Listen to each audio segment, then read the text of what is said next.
should be standing at the bar of the lobby as if you were about to order a café con leche or a Cuba Libre.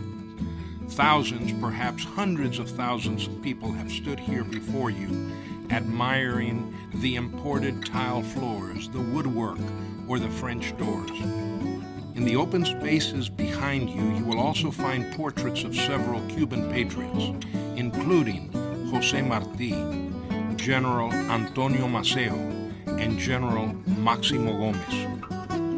When this building first opened in 1918, this lobby bar was set up as a cafe, featuring round marble-top tables.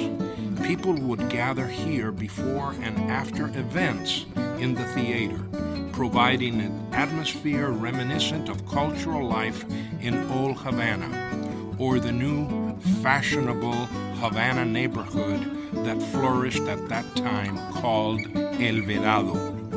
The Cuban immigrants who settled in Ybor City were well-educated workers who had grown accustomed to life in Havana, one of the most beautiful cultural centers of the Western Hemisphere. This building itself evoked memories of the Havana they had left behind, but it also served to make their lives in the United States more comfortable. The Cubans who settled in Ybor City in the late 19th century brought with them a long tradition of mutual aid.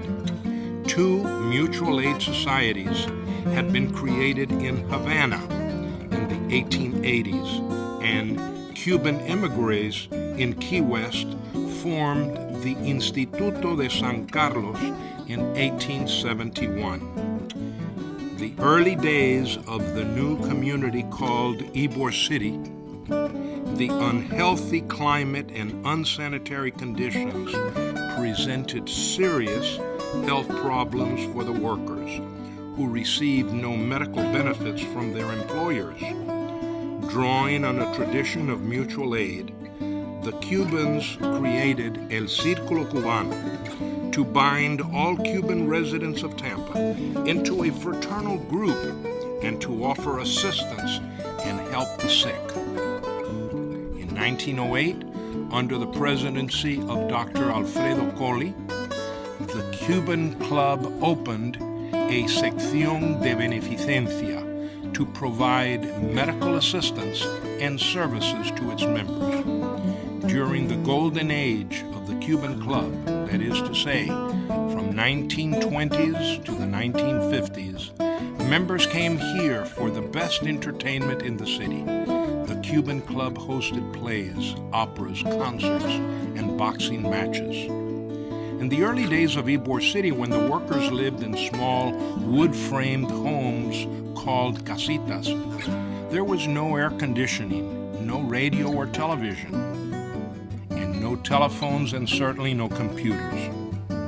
So you can imagine the excitement that swept over Ybor City when a great musical entertainer like Celia Cruz, or Cuban composer Ernesto Lecuona, or a great boxer like Kid Chocolate came to the Cuban Club. Athletic events were just as important, if not more so, than the social and cultural events here. When this building first opened in 1918, there was a gymnasium on the first floor.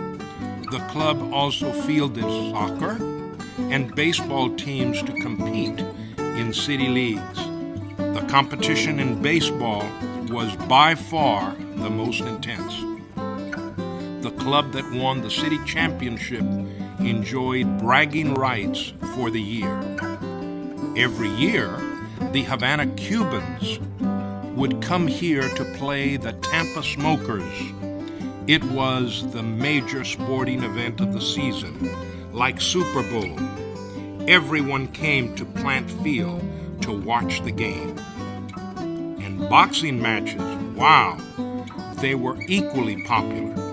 During the 1920s and 30s, the Cuban Club featured boxing matches on a specially constructed ring in the patio on the west side of this building. At the center of this building, however, lies a 350-seat theater, once the heart of Cuban American culture in Tampa Bay. Now please enter the double doors to the right of the lobby bar.